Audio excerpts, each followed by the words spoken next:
はじ、始まってるかな。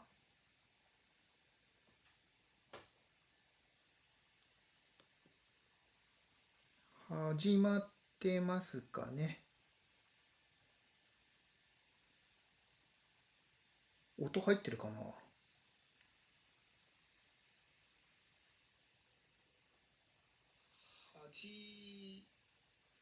始まってるかな。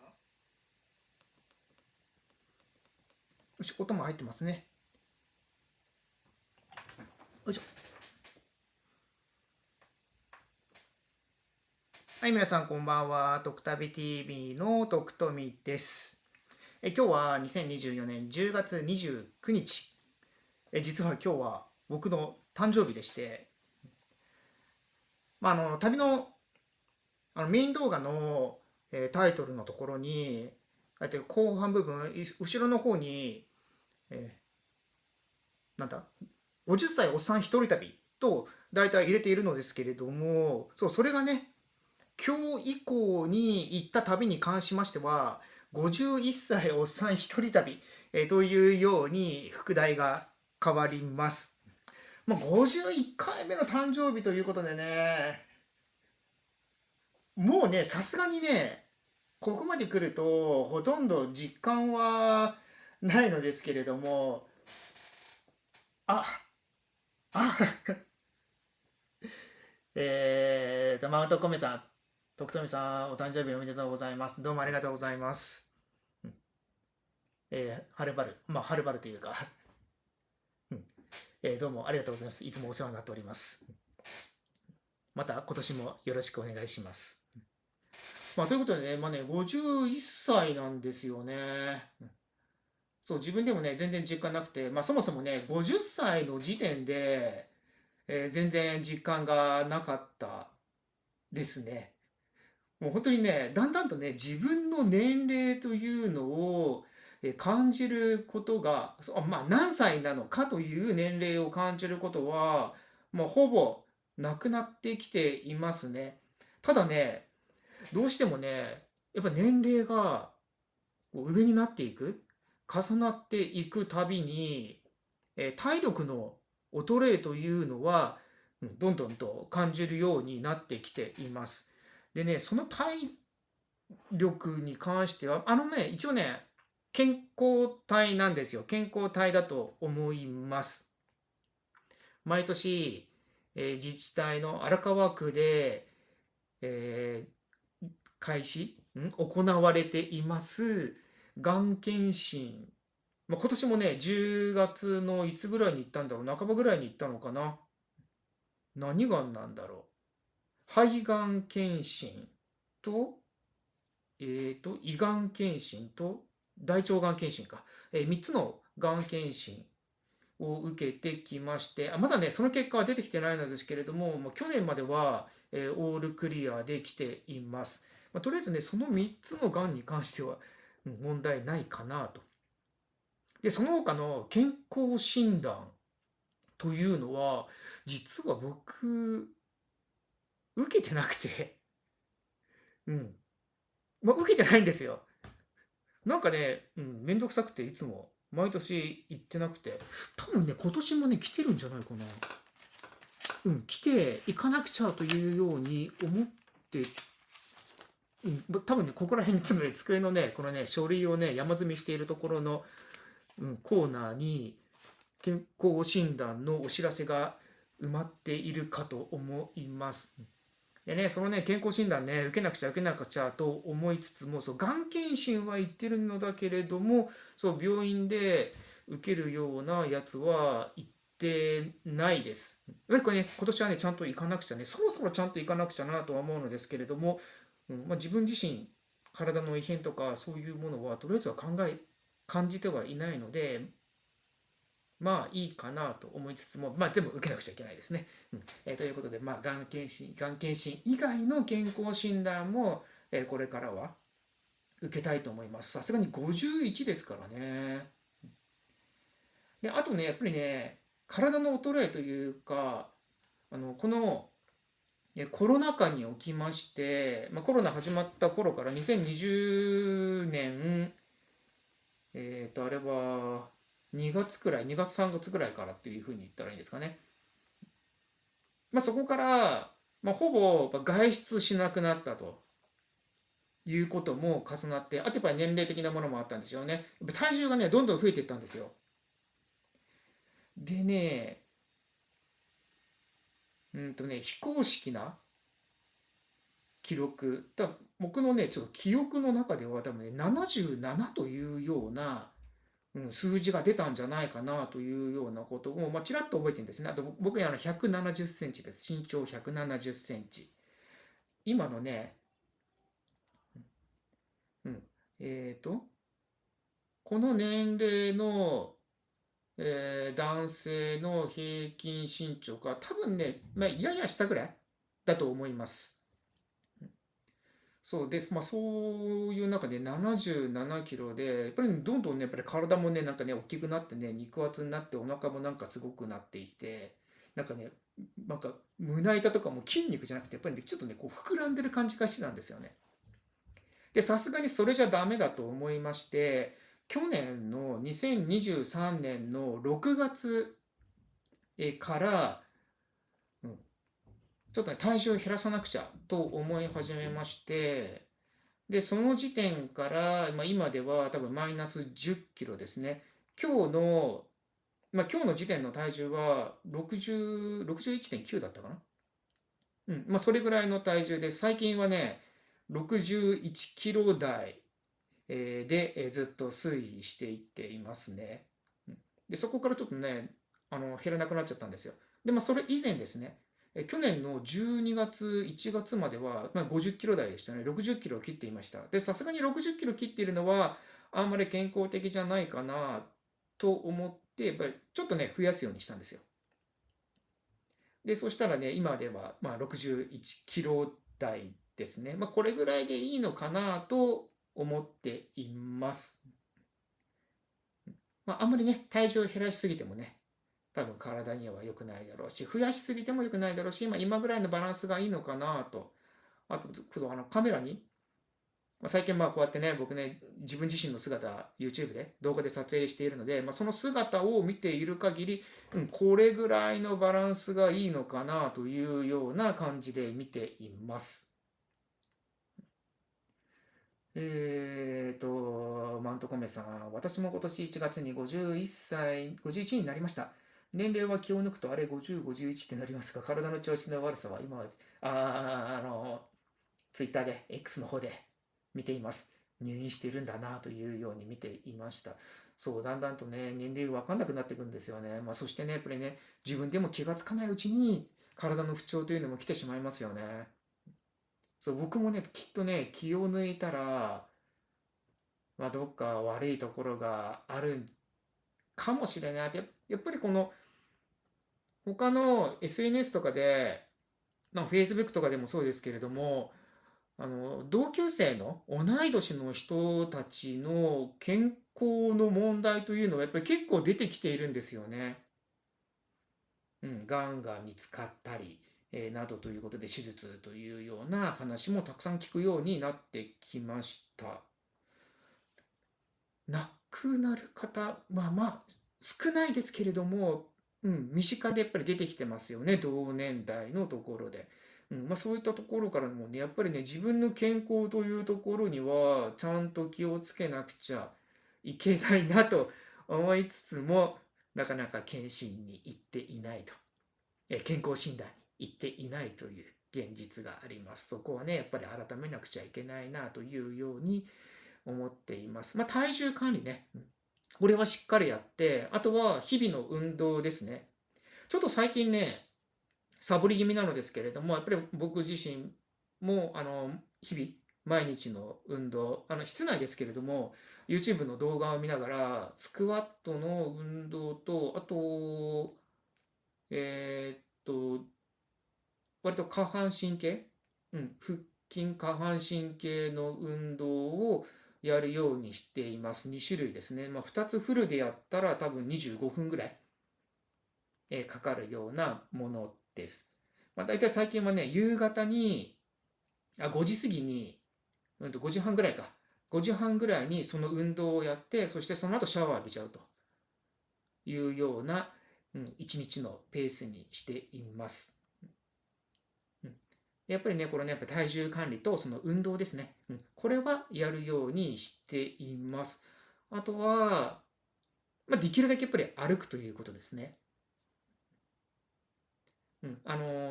僕は車は乗らないので、運転はしないので、そもそも車も持ってないし、バイクも持っていないので、基本歩くようにしています。で、自転車も乗りますけれども、やっぱり近場ではできるだけ歩くと。もうそれぐらいかな、健康で気をつけていることとしたら。ですかね。そう、51歳という年齢。今振り返ってみますと、若い頃、小学校、中学校、高校の頃に思い描いていた51歳というのは、うん、だいぶね、なんかね、おじいさんなイメージがありました。もうそろそろ引退の人だなというようなイメージを持っていました。そう、特に、僕スポーツ選手ではないですけれども、やっぱりスポーツ選手だと30代の前半、僕の子供の頃の話だとやっぱり30代前半までで30代後半になるともうほぼピーク過ぎていって、もうあと引退間近というような感じだったので、50だともうその引退したもう後ですよね。そう、そんなイメージあったので、そう、その年齢に今僕がなっているというふうに感じると、そこまでね、なんかね、おじいさんおじいさんとは全然感じていなくて、やっぱりね、まだね、若いというような気持ちだけはね、持っていますね。そうでね、最近は、そう、これからきっとね、衰えていく一方なので、そう、できるだけね、今のうちに、体がちゃんと動くうちに、いろんなところにちゃんと動こうということで、積極的に外に出て、旅に出るようにしています。このね、コロナ以前というか、今から7年前以前に関しましては、日本国内あちこち出歩いていました。主に、青春18切符、という切符を使って出かけていました。で、その青春18切符、最近の話題、ニュースによりますと、今度の冬からですかね、ガラリと体制が変わりまして、今までは1枚の切符で5回分ですよね。ある程度の範囲内の中の任意の5回、5日間利用できる。もしくは複数人で1枚の切符を、共有できるというような形で利用できていましたけれども、今度はそれができなくなると。3日券および5日券、その3日連続もしくは5日連続の切符に変更になって、で、自動改札を通れるようになると。で、それに伴って、複数人でのシェア、共有というものができなくなるというような報道がありました。さすがにね、3日連続、5日連続というような縛りを設けられてしまうと、なかなかこれまでのように、そう、休みの日を選んで出かけるというようなことができなくなってしまうので、どうしてもね、きっと使う人が少なくなるんじゃないかなとは思っています。僕自身も今後使うかどうかは、正直わからないですね。国内で3日間出かける、もしくは5日間出かけるということがあるかどうか。微妙ですね。今はね、やっぱりね、国内よりもちょっとね、海外に目が向いていて、特に、東南アジアですね。およびまだ最近行ってないですければ東アジア。東アジアの中でも特に台湾。ここをチェックしています。で、直近の旅としては、先週の木曜日の夜から金曜日にかけて、東海汽船という、船会社が発売しているミステリー切符というものを利用して、どこだっけ、式根島、東京都の式根島というところに行ってきました。夜行の船で、東京の竹芝桟橋を22時、夜の10時に出発して、式根島には翌朝の朝の9時に着いたんですよ。11時間の船旅ですね。そう、その船旅に行ってきまして、大島を過ぎたあたり、大島はね、朝の6時に到着するんですよ。8時間かけて竹芝桟橋から。で、大島を出て、その後、7時からだったかな。船のレストランがオープンして、で、朝ごはんを食べに行ったんですね。で、もうその時点でもうお腹すんごい空腹状態でなってたんですね。で、朝ごはんを食べた後ですね。もう、船酔いが来ちゃいました。もうね、全部ね、まあ、あんまり綺麗な話ではないですけれども、もう全部ね、出ちゃうと。上から出ちゃうと。トイレにしばらくこもるというようなことがありましたね。そう。でね、そう。船乗る前に、酔い止め飲まなかったんですよ。きっと大丈夫だろうというようなことを思っていて、やっぱりこれ飲まなくちゃダメだなというふうに感じましたね。気持ち悪くなってから飲みました。多分それじゃ遅かったんでしょうけれどもね。そう、僕、実は乗り物酔いをするんですよ。鉄道は大丈夫です。いくら乗ってても大丈夫です。あと飛行機も大丈夫ですね。まあでもね、車がダメなんですよ。車、普通の乗用車もダメだし、バスもダメです。酔っちゃいます。短時間でも。ということもあって、これまでの旅では、そう、できるだけね、そう、バスとかタクシーとか、そういうものを使わないようにしていました。結構ね、酔っちゃうので。で、船も、船自体は、これまであんまり乗る機会がなかったというのもあって、乗ってもね、短時間。去年、ミステリー切符で、同じミステリー切符で竹芝桟橋、東京の竹芝桟橋から大島まで行った時には、その時にはね、一応予防のために飲んだんですよ。酔い止め。で、なんともなかったから、そこでちょっと油断しちゃいましたね。きっと大丈夫だろうと。で、大失敗しちゃいましたね。酔っちゃいましたね。あ、ちょっと読み方あれだな。応募さんっていうのかな。初見です。ありがとうございます。なんだろう、YouTube のトップ画面で見つけてくれたのかな。いや、見ていただきましてありがとうございます。そう、こんなね、おっさんではありますけれども、YouTube ライブ、たまにというか毎週金ですね、週に2回やっています。そう、どういうことなのでね、船旅ですね。船にも酔うということが、はっきりしましたので、今度からね、船に長時間乗るときに、特に海の方に出るときですね。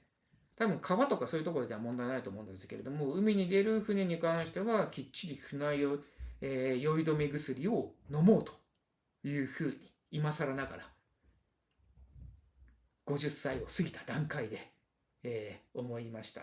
そうでね、そのね、やっぱりね、酔い止めの船酔いのダメージというのは、すぐにはね、どうも取れなかったようで、式根島に行っている最中も、やっぱりね、ちょっとね、なんかね、調子が悪いかなというような感じはあったんですよ。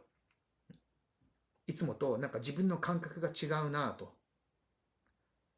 そう。で、しかも、島の滞在時間が2時間20分というごくごく短い時間しかなくて、日帰りで、夜行日帰りなので、朝着いて、9時10分に着いて、11時30分か。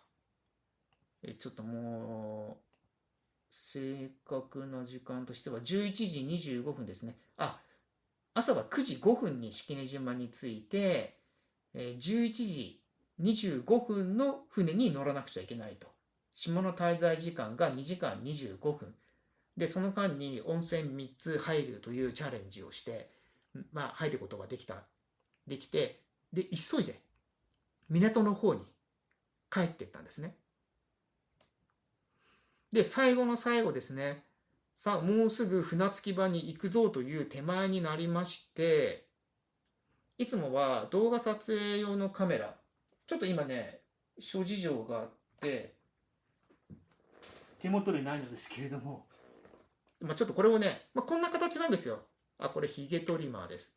いつもこれでね、ヒゲを整えるんですけれども、こういうね、棒状の動画撮影用のカメラを使ってるんですね。Osmo Pocket 3というカメラを使っています。で、こう持ってストラップがあって必ずね、手首に巻いてたんですね。手首にそれをストラップを巻いて、カメラを持って、落とさないようにするということを必ずこれまではやってたんですね。で、ここにストラップを巻いていれば、こう両手を使いたいとき、これね、左手カメラ持ってても、これポンとこう離しても、ストラップでこう手首のところにカメラが引っかかるんですね。いつもならば。そう、ところが、この式根島のカエルの段階、船酔いでちょっとヘロヘロになった後で、そう急いでいたというようなこともあって、どうもね、こう集中力が欠如していたと。いつもとは自分の感覚が違っていたというものがあったようで、ストラップしてなかったんですよ。ストラップせずに持っていて、それを離しちゃったんですね。で、手首に引っかからず、カメラは落下。地面に激突。そして壊れてしまうというような大事件がありました。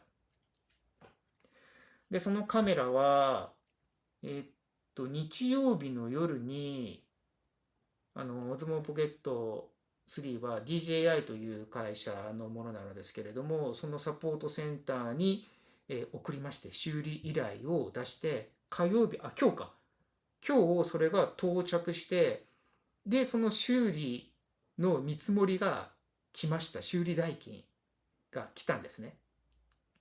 で、僕ね、そのカメラを買うときに、保証に入ってなかったんですよ。通常、保証だったら1年もしくは2年。1年だと4000円ぐらいで、2年だと8000円ぐらいかな。で、その保証に入ってたら、たとえ壊れても全損しても、無償で全部新品に交換してくれるというサービスが確かあったんですね。そう、でもまさか自分が壊すわけはないと思って保証に入らなかったんですよ。で、それにもかかわらずカメラを落としてしまったと。でも起動しなくなっちゃった。起動しなくなったというか、電源入るんですけれども、そのカメラのレンズの部分が動かなくなっちゃったんですね。で、修理依頼を出したところ、修理代金、僕はね、最悪ね、5万円ぐらいいっちゃうんじゃないかなというようなことを思っていたのですが、1万円で済んだんですね。で、1万円で新品交換、新しいものを送ってくれる、ということになりました。そのカメラ自体はね、まだね、1年使ってない10ヶ月ぐらいか。使っています。で、だいぶね、ちょっとね、塗装とかも剥げたりもしてきて、何度も海外行っていますので、剥げたりしてきているのですが、多分それもね、綺麗に新しいものが来てくれるということで、1万円で新しいものが来てくれるんだったらよかったなと。でもね、ちゃんとね、保証に入っていれば、1年保証、少なくとも1年保証に入っていれば4000円でその新品交換ができていたと。で、2年保証に入っていたら8000円で、また複数回の新品交換もどうもできるようなので、やっぱりね、これ保険は入っておくべきだなと。絶対自分は壊すことはないというような自信があっても入っておくべきだなというように思いました。でね、もうね、明日届くんですよ。その新品のカメラは。そう、なのでね、もういきなりね、次の旅に行くというようなことになったとしても、新しいカメラを持って、また出かけることができるようになります。うん。ま式根島の旅、すごい面白かったのですけれども、そう、最後の最後ね、そんな失敗も実はありました。で、明日の夕方18時に、その式根島の旅の様子の動画をアップします。YouTube にアップします。そう、そう、で、カメラを壊す前と、で、壊した後の映像、動画の質がきっとね、全然違くなってるんですよ。特に動画の中では、それについては言及していないのですけれども、そう、はっきりとわかります。壊す前はちゃんとその Osmo Pocket 3で撮っていて、で、壊れちゃった後は iPhone で撮った動画で、で、音声は、アフレコで自宅で撮ったものをかぶせているというような形にしています。そこでね、ぜひ見てみてください。ここで、こことここの間にカメラが壊れたんだなというようなところを見ていただければと思います。マッキーさん、ありがとうございます。ハッピーバースデー。船酔いは慣れますよ。慣れるんだ。船体の中心に進行方向と平行に乗るようにします。空腹は避け、リバースするときは出せるようにしてみてくださいね。マスクをするのもいいかもしれません。船体の中心に進行方向と平行に寝る。なるほどね。僕、どっちだったかな。夜はやっぱり寝てたんですけれども、どっちが進行方向だったんだろう。あ、うん。多分、マキさんが書いてらっしゃるように、船体の中心に進行方向と平行に寝る。割とね、船の後ろの方に寝ていました。で、中心方向に頭がいってたと思います。進行方向に頭がいってたと思います。そう、でもね、やっぱり空腹ですよね。車に乗るときに酔うのも、やっぱり空腹の時がすごい多いなというのは、これまでの体験からありますね。やっぱり船もやっぱりそうですよね。うん、朝、レストランでがオープンしてから多分7時半だと思うのですけれども、一応確認、本当に7時半かどうか。7時半。その夜行の船の中にレストランがあって、朝は7時半から8時半が朝ごはん営業だったんですけれども、そう、この時間帯に食べればいいやと思って、特にね、食料、グミしか持っていかなかったんですね。うん。それ失敗ですね。ちゃんとね、もうね、早い段階で食べられるように、うん、船に乗る前に食料を確保しておけばよかったですね。あとマスクか。マスクしてなかったですね。なんかマスクってやっぱり聞いたことあるな。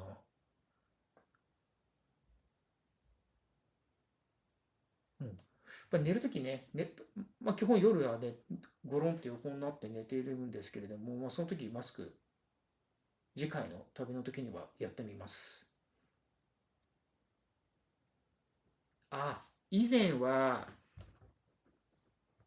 前回その夜行の船に乗ったのは2023年12月だったんですね。その時には、まだね、マスクしてました。酔い止めを飲んでいたプラスマスクというのが、船酔いしなかった、効果に出てたんですかね。これマスクやります。あと、酔い止めですね。これはちゃんとやるようにしたいと思います。さあ、そんな感じでね、新しい、カメラも新しくなると。で、またそのね、オズモポケット3というカメラを持って、いろいろと旅に出て動画撮影をしようと思っています。で、次回の旅なのですけれども、まだね、具体的な日程は全然決まっていません。決まってはいないのですが、一応行き先としては、台湾、もしくは、また、タイ。どちらかに行こうと考えています。台湾だったら、2泊3日ぐらいの短い旅で行こうかなと。で、タイの場合には、夏8月は滞在が、10日間滞在ですね。現地10日間滞在。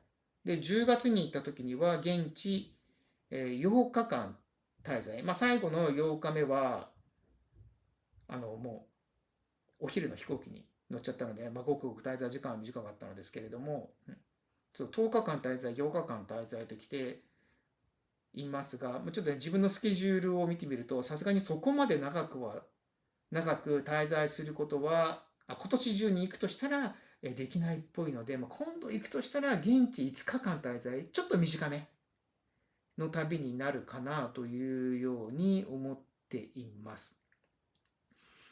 タイと台湾、どっちかなというように今悩んでいまして、これもやっぱり自分のこのスケジュール帳とのにらめっこになってくるんですけれども、や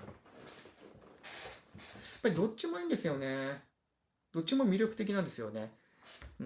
台湾に関しましては、前回行ったのが2011年の2月の末のことです。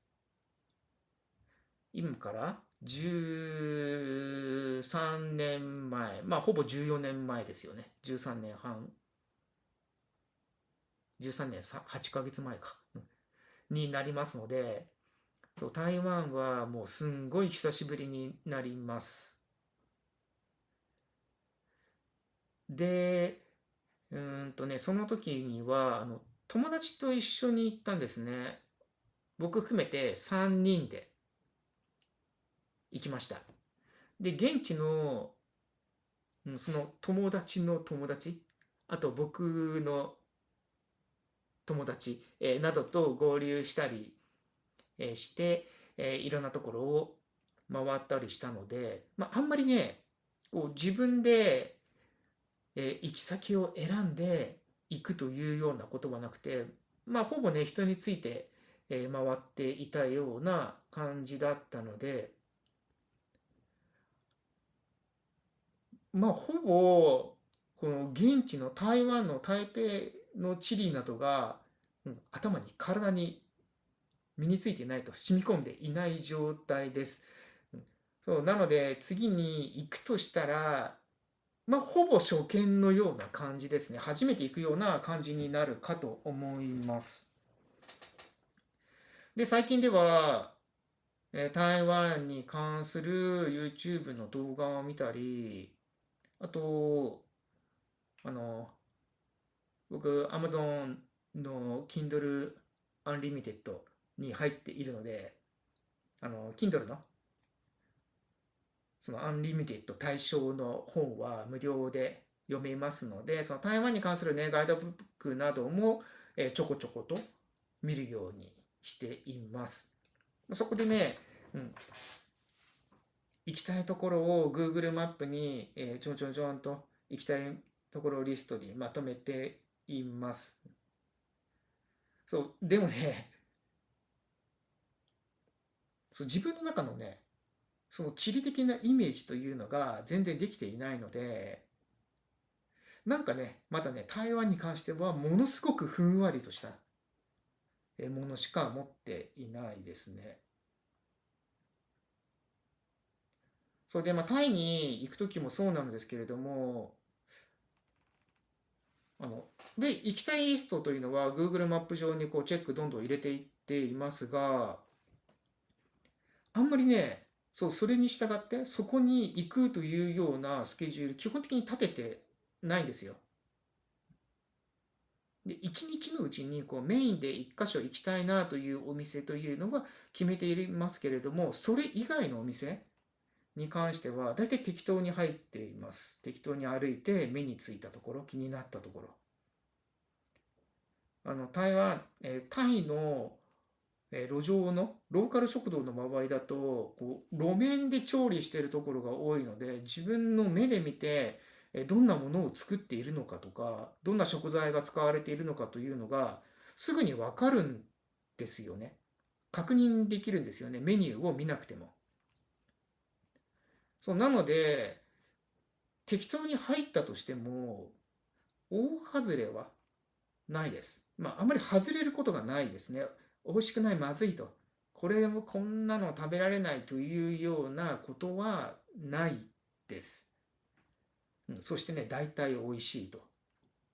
適当に入っても美味しい。やっぱり自分の目で確認してから入っているので。で、台湾もやっぱりそんなイメージかなと。ストリートビューとか見ても、Google マップのストリートビューとか見ても、やっぱりこう路面店で見えるところで、調理しているお店が結構あるなというようなイメージもあるので、そうあんまりねこうガチガチにスケジュールを組んで行きたいお店リストを作ってそこを一つ一つ巡っていくということをやらなくてもいいかなと。適当にお店に入って、食べてもいいかなというように思っています。適当にお店に入るといえば、上海か、中国の上海に行った時にも、これ一人で行ったんですけれども、これはいつだ？ 2017 年6月ですね。7年前。で、その上海では、適当に入ったお店1箇所、2箇所ぐらい。2箇所か。適当に入ったのは。違う、3箇所だ。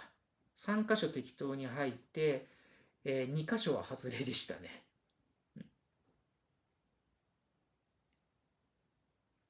それはね、やっぱり路面で調理しているお店じゃなくて、裏で調理しているというようなこともあったし、その上海が、あ、海外一人旅は僕の初めての時ですね。初海外一人旅が中国上海でした。そう、そこでは3回中2回が適当に入ったお店、失敗だったと。そう、でもタイではそれがない。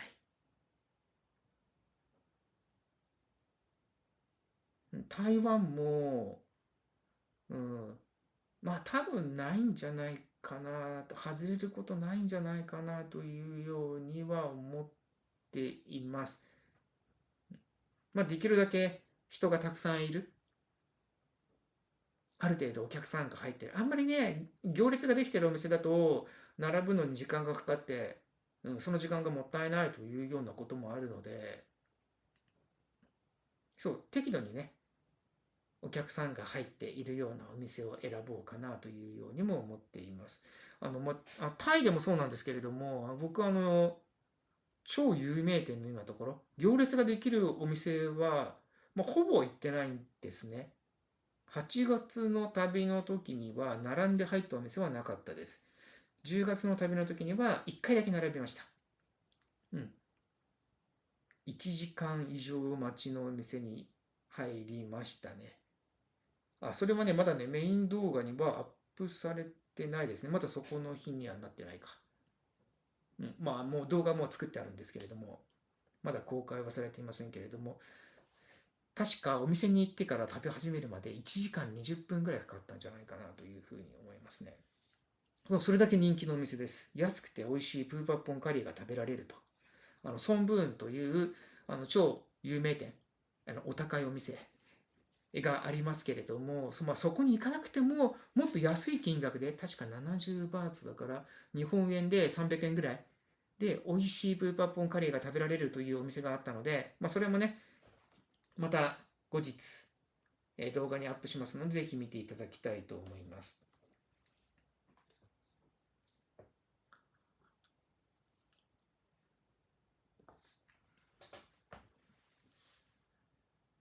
さあ、そして、今回僕もこう51歳になったわけですけれども、もうこれからのスケジュールとして、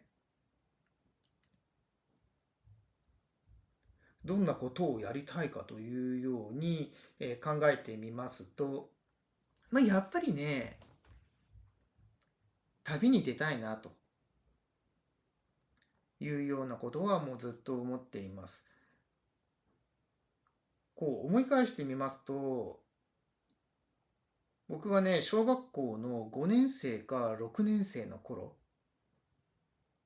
それぐらいの時に、テレビ番組で、多分当時は、こうやっぱり旅番組というか、旅のクイズ番組みたいのが、こう、いろいろあったような、記憶があります。それを見てて、こういうね、テレビで、旅のレポーターというのをやるのがいいなというように思ったんですよ。そういうふうにそう思った記憶があります。当時佐古文夫さん、とかがそのレポーターでよく出ていて、それをよく見ていました。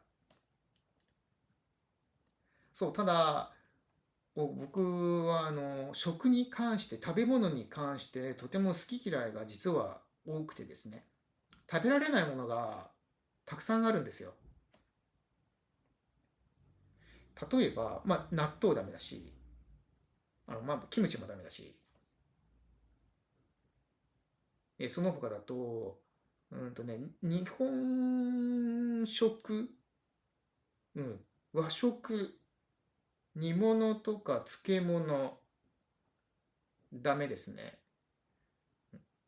大人が食べるようなもの。なので、日本の旅館に行って食事が出ても、割とほとんど食べられないです。食べられるものは本当に限定的ですね。お肉、魚、あと生野菜とご飯とお味噌汁。それぐらいしか食べられないんじゃないかな。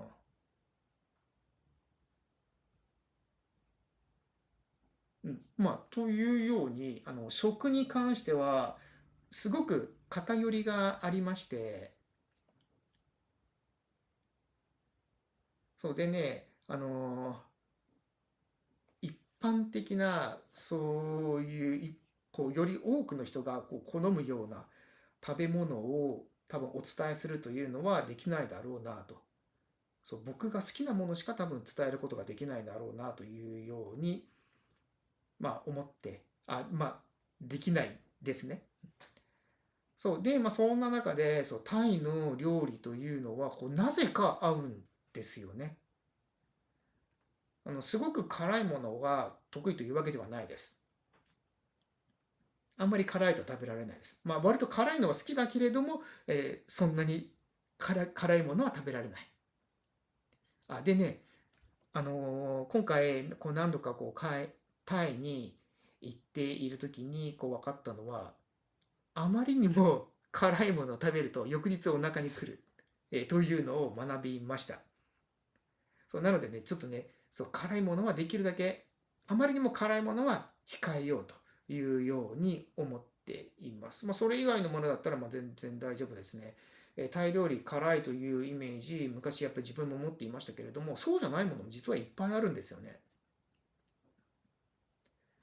そういうのがすごくやっぱり美味しいんですよ。でもこの前10月に行ったタイの時にも、ラートナーというあんかけ、やや甘めのあんかけのもの、麺にかけたりご飯にかけたりして食べるようなものがあるんですけれども、それがものすごく好きですね。あとはカオカームという豚足煮込み。あと好きなのは、あとおかゆですね。ジョークというおかゆもすごく美味しいというふうに思いました。そういうね、辛くない料理もたくさんありますので、あと基本カオマンガイもそうですよね。辛いタレかけなければ全然辛くないです。そのままでも大体美味しいですし、タレもちょっとだけですね、控えめにかければあまり辛くならずに、美味しさがたっぷりある。鶏の旨味と出汁の旨味で、すごく美味しいので、それもいいなというふうに思っていますね。というような感じで、そう、旅のレポートですね。小学校の頃には、その旅のクイズ番組のようなレポーターの人を見て、そういうふうになりたいなというふうに、思っていました。で、大人になってから、いつぐらいだろう、30代後半ぐらいかな。そういうのね、ブログでやりだしまして、写真に撮って、で、あとは文章で書くというようなことをずっとやっていました。やっていました。でもね、それもね、いつの頃からか。ほぼやらなくなったんですね。2017年までぐらいですかね。で、そして、今年というか、去年か、2023年12月の、ミステリーキップの旅で、大島に行った後から、この YouTube で動画としてその旅のレポートをやろうというように思いまして、で、その後、青春18切符の旅の動画を作ったり、あと、キュンパスという東日本、JR 東日本の、切符のやつをやったりして、で、そして夏からですね、今度海外、というものに目を向けて、もうどんどん海外に行こうと。これからは、やっぱり年齢も50歳、その時には8月の夏の段階ではまだ50歳だったので、どんどんどんどんとこう体もきっと衰えていくだろうから、海外に行くことも難しくなっていくだろうから、今できることをやらなくちゃダメだなというふうに思って、海外編、海外チャレンジというものを始めるようにしました。もしかしたら、もっとね、年齢を重ねたら、そう60代、70代になっても、できるかもしれませんけれども、やっぱりそうなると、行動範囲、海外にいたとしても、動く範囲はどうしても、狭くなっていく、ということがあるのでしょうから、今、こう体が動くうちに、健康なうちに、たくさん歩けるうちに、1日2万歩、3万歩というのはまだ余裕、そこまで余裕ではないですけれども、全然できますので、今できることを今やろうと。これを後回しにしてしまったら、きっとね、やらなくなるだろうなと。来年やろうとか、2年後になったらやろうとか、そういうふうに後回しにしてたら、きっとやらなくなるだろうなというように感じて、今、ガシガシと積極的に動くようにしています。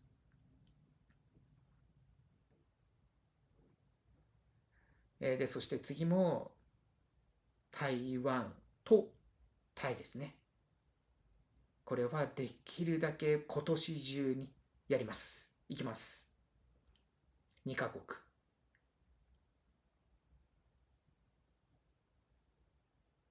で、来年になったら、今度はまた別の国ですね。この前、代々木公園でやっていたイベントでも行ったインドネシアも今視野に入れています。あとは、ベトナム。そう、この前の10月のタイの旅の帰りで、タイのスワンナプーム国際空港から、ホーチミンシティ経由で成田に帰ってきたんですけれども、そのホーチミンで8時間くらい滞在できたので、そこでちょっとタイ、回りました。ごくごく短い時間だったので、今度はね、もうちょっとね、がっつりと、しっかりと回りたいなと。この前、ちょっとだけ滞在したので、やっぱりなんとなくのこの現地のイメージというものをつかむことができたので、今度はもうちょっとね、効率的に回ることができるようになるんじゃないかなというように思っています。あとね、ベトナムでやりたいなというようなことも出てきています。のりさん、徳さん、ありがとうございます。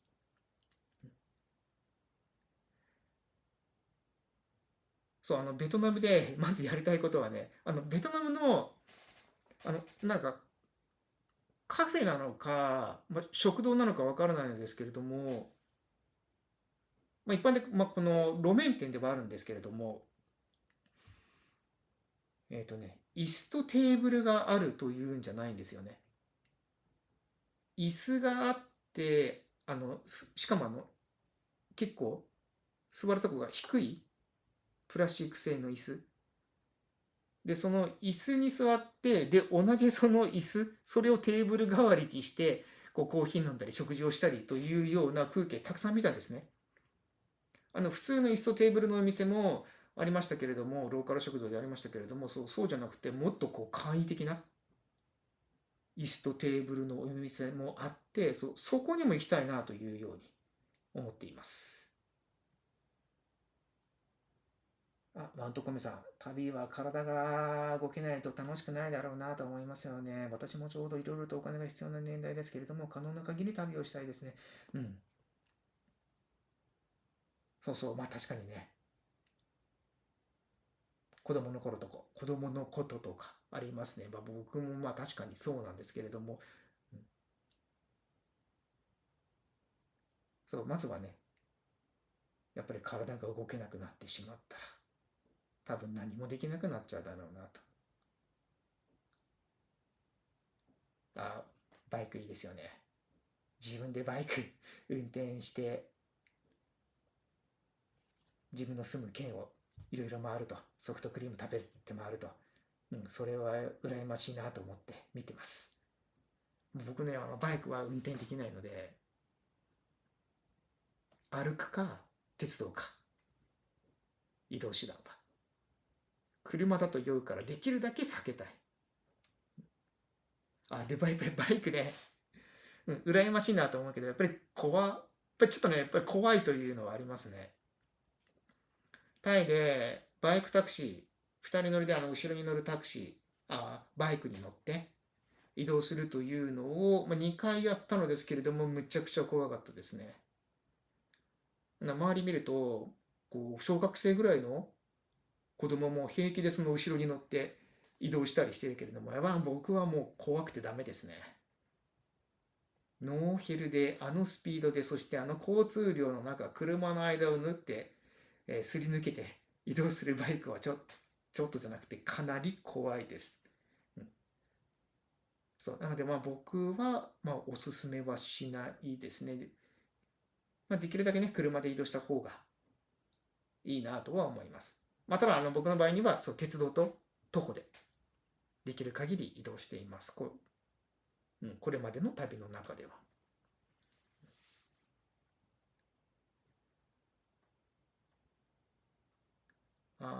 そう。徒歩と鉄道が基本ですけれども、やっぱりね、タクシー、車もやっぱり効率的に使わないとね、時間の無駄、体力の無駄にもなってきますので、そこはね、割り切って、10月の旅では、車を使うこともちょこちょことありました。そしてベトナムではね、1日の中で、3回もグラブ、アプリで、車の配車アプリで、使って、移動しました。ベトナムはね、完全にね、自分のチリのイメージが全然なかったから、車移動で正解だったかなと。おそらくバスもあるのでしょうけれども、ベトナム語全然わからないですしね。何が書かれてるか全然わかんなかったです。タイ語もわかんないですけれども、ベトナムはもっとわかんなかったですね。なので、グラブでね、車移動でやりました。で、次にきっとベトナムに行くときにも、基本はそのグラブ、もしくは、なんとか頑張ってバス、Google マップを使ってバス移動にもチャレンジしようと思っています。タイでは、10月のタイの旅では、バスを使うのが非常に多くなりました。Google マップを使えば簡単にね、バスの行き先とか時間とかもわかるので、便利な時代になりましたよね。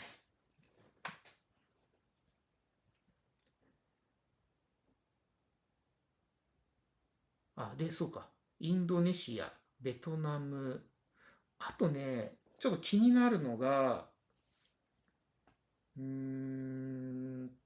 れはどこなんだ？ラオスか。そう、よく YouTube のおすすめ動画とかで、ルアンパパンルアンパパンみたいな世界遺産の街の動画が結構出てくるので、あそこも行きたいなというふうに思っています。で、行くとしたら、まあおそらく、まあきっとね、そう、タイの旅と組み合わせで行くんじゃないかなと思いますね。バンコクから夜行列車でその国境越えをすると。ラオスの方に。そういうチャレンジもしてみたいなと思いますね。夜行列車、日本では、今では定期便としましては、サンライズ出雲とサンライズ瀬戸というものしかないです。日本にいたら気軽に乗ることができなくなってしまったものですが、タイではね、定期列車で走っていますので、次の旅ではね、そういうね、他の国との組み合わせ、もしくはタイとチェンマイ、北部の方に街を結ぶ夜行列車、それも乗りたいなというふうに思っています。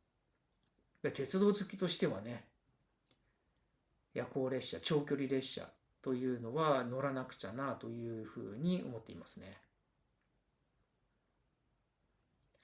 あとはシンガポールか。シンガポールちょっとね、物価が高いみたいなんですけれども、他のね、タイとかベトナムに比べたら。でもちょっとね、気になる国ではあります。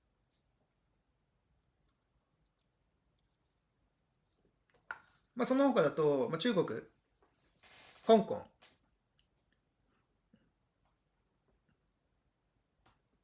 またね、上海に行きたいとかってあんまり思ってないですね。で、北京もそんなに魅力は感じてないですね。香港、中国の中では、香港が気になってます。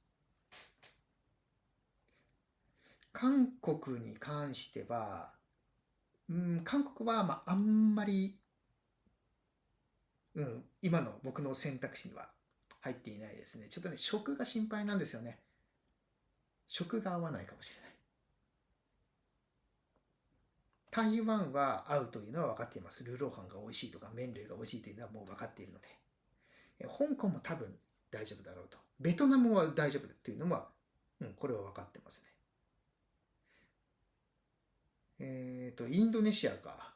インドネシアの料理は、全然こうイメージはないんですけれども、この前イベントのところで、代々木公園のイベントでナシゴレンを食べたというくらいで、ちょっとインドネシアは食が今は、心配な面もありますけれども、ナシゴレンさえあればいいかなというようにも思ってます。マウントコメさん。去年、うちの息子が高校の修学旅行で台湾に行きました。すごい。高校で海外なんだ。そのうち何日かは晩ご飯が自由行動。すごいな。自由行動なんてあるんですね。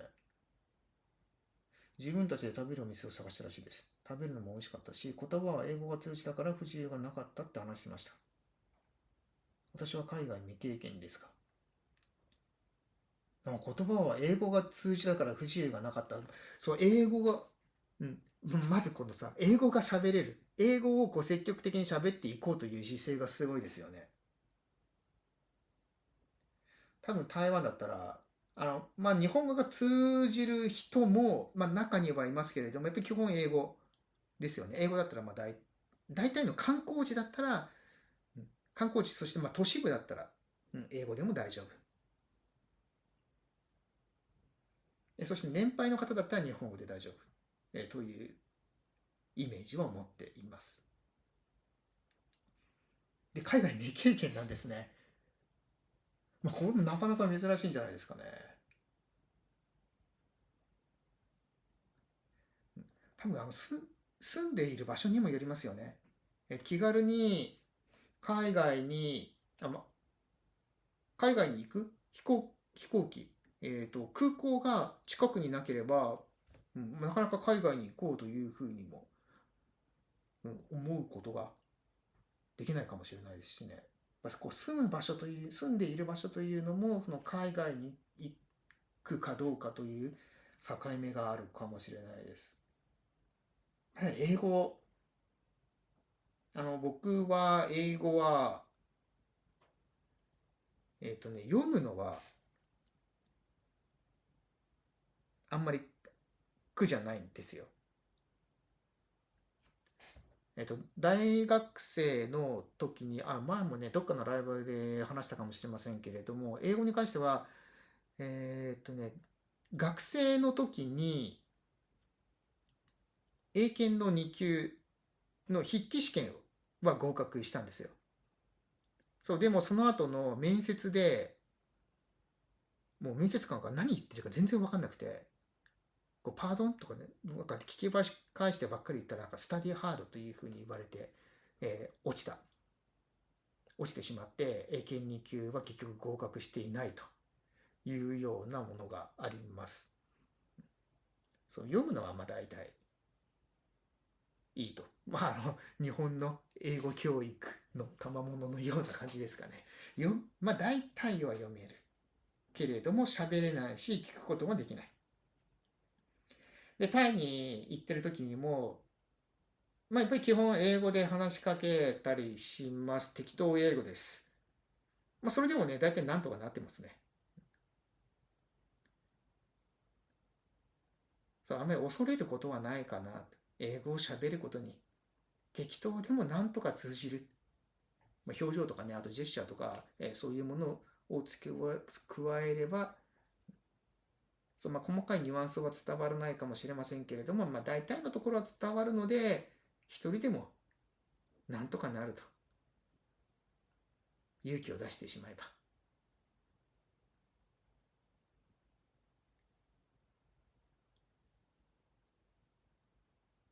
あとね、実はね、ドイツ語検定4級も持ってるんですよ。前はね、大学時代の、実は第一言語、第二言語でいいんでしたっけ、第一言語が、実はドイツ語でした。英語ではなくて。当時ドイツがなんとなく好きだったんですね。で、ドイツ語の勉強して、でね、ドイツ語検定を取ったのはもうずっともう後のお話なんですけれども、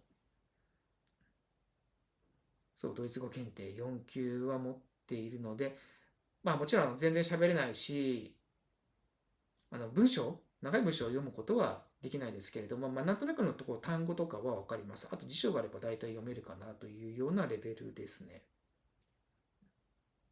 今で言えばドイツ語を使う機会なんて全然ないので、ゼロなので、もうすっかりきっと抜け落ちていると思います。やっぱり大事なのは英語だなと。タイでも、全ての場所で英語が使えるわけではないし、基本ローカル仕事で英語は使えないので、でもなんとなくの英語は向こうの人も使ってくるので、やっぱり英語は大事だなと。で、タイ語もちょっと勉強しようかなというふうにも思っています。マウントコメさんは海外どころか飛行機も3回しか乗ったことがない。3回。結構少ないですね。3回ということは往復プラスアルファ。僕も飛行機に乗ったのって実は、初飛行機はね、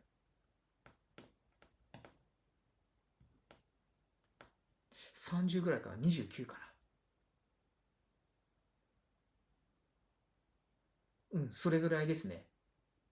嘘、そんなことないです。26でした。26歳でした、初飛行機が。初飛行機が多分成田からアムステルダムでしたね。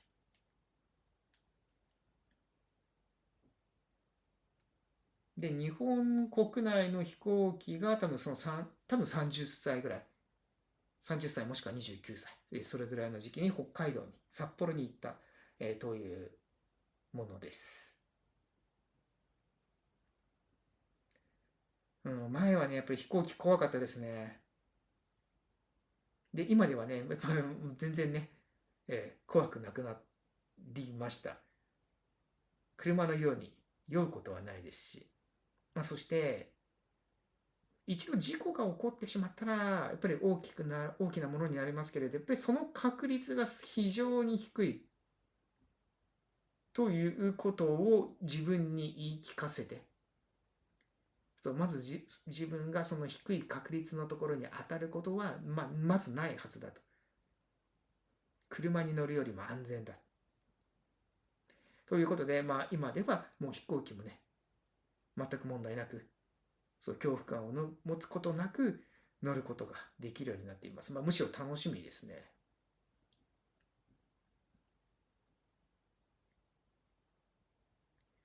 でも飛行機よりもやっぱり鉄道移動の方が好きです。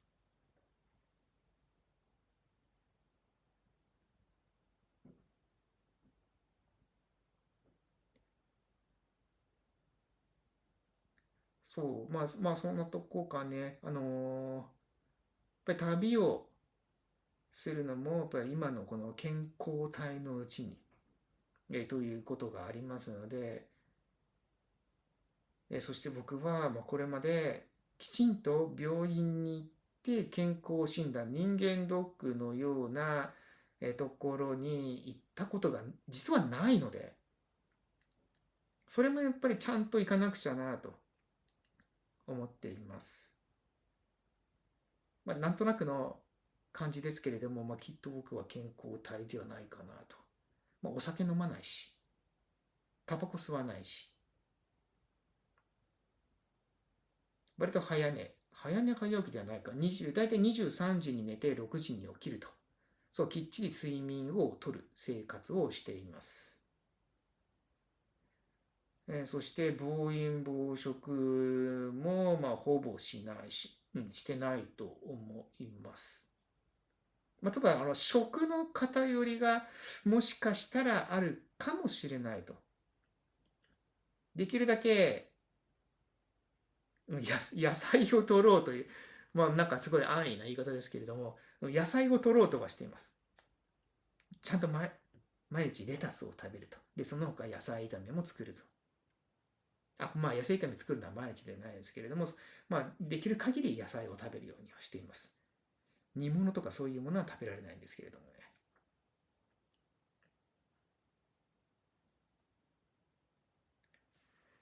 新婚旅行で北海道に行った帰り、行きも北斗星と宮古島の、北斗星、夜行列車、今は亡き夜行列車。そう、かつて日本にも、北斗星は、北斗星はそこまで豪華な車両もありましたけれども、普通のね、B 寝台の、大衆的な寝台の車両もありましたしね。僕も北斗星は2回往復で乗ったことがあります。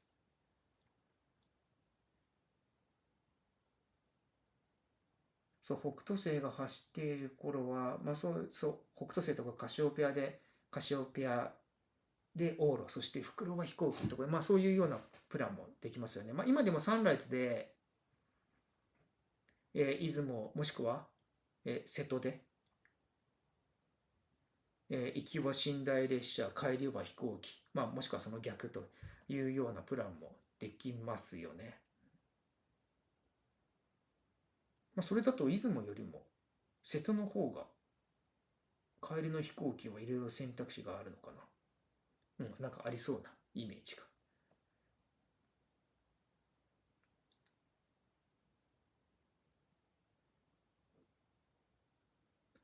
そう、そういうやっぱり健康ですよね。さすがに51歳ともなりますと、やっぱり健康にも気をつけなくちゃいけないと。で、そのための、検診、検査をきっちりと受ける。そしてもしも、悪いところがあったら、そこをしっかりと治療するということが必要なんだろうなと、そう思っているけれども、なかなかね、健康診断に、足が向かないと、どうしても面倒くさくなってしまっていると。あ、でも行かなくちゃいけないですね。さあ、さて、そんなところで、今日はね、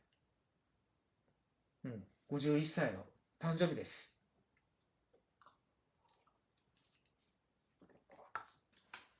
何度も何度も誕生日経験してますけれども、こういうライブ配信、ライブ配信始めたのも最近のお話ではありますけれども、そう、こんな感じでね、やってみました。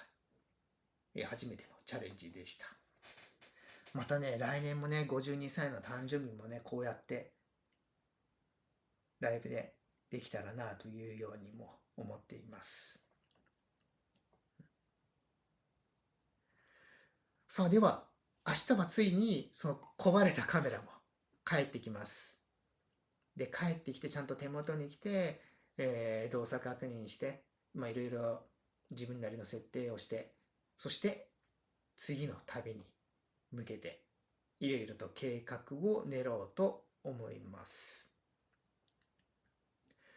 で、とりあえずのところはまず明日ですね。明日のメイン動画の方で、式根島の旅、温泉3つ入ると2時間20分の間で、すんごい人です。むちゃくちゃすごいです。これまで自分が入った温泉の中ではもうトップレベルの人なんじゃないかと思います。そんな温泉が出てきますので、ぜひご覧になっていただければと思います。あれもすごかったな。今思い返してもね、あんな場所で温泉に入る経験ができたのはすごい良かったです。ちなみにね、僕楽天モバイルなんですけれども、その温泉がある場所では、電波通じていませんでした。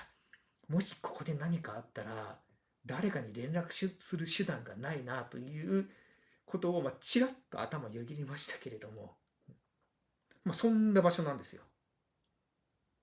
島の集落からだいぶね、離れた場所にある。ぜひ、明日動画見てください。さあ、というわけで、いつもはね、このライブ配信30分を目安にやっているのですけれども、今日はね、だいぶ1時間15分か。今までの最長記録かもしれません。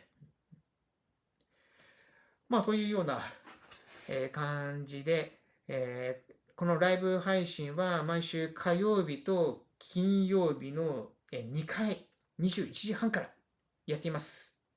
そして海外に行った時には毎日やります。毎日、まさに今、その場所でどんなことが起こっているのか、どんな人たちがここで生活しているのか、いるのかということを、生配信しています。この前のね、タイの時、タイとベトナムの時ですね、ライブ配信、毎日やりました。で、次の海外の時にもそれやります。必ずやります。ぜひ次の旅をまた楽しみに待っていただければと思います。そしてメイン動画もぜひぜひ見てくださいね。ということなので、今日皆さんどうもありがとうございました。